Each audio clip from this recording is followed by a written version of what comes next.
Qatu ka qenë dikon? 130 e diçka. Po, nuk ka lëvizje shumë të madhe.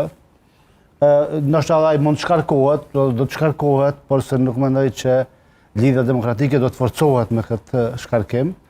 Do të kemi një fragmentim edhe më të madh të Lidhjes Demokratike. Koha është e shkurt për konsolidim, edhe nëse kemi zgjedhje mas 2-3 muajve, do të jetë vërtet vështirë mu përgatit ky formacion i ri, kjo ekipe e re, me kryetarin e ri, me kryesinë e re e tjera, për të përballuar me lëvizjen vetëvendosje.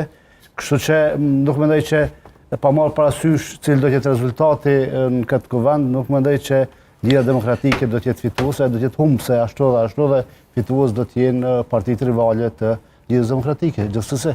Ato do të përfitojnë prej dobësimit të kësaj partije. Shpaku elektoralisht. Krenar, dhe të ndalemi tek spekulimi i fundit, ose informacioni i fundit i paverifikuar. Po.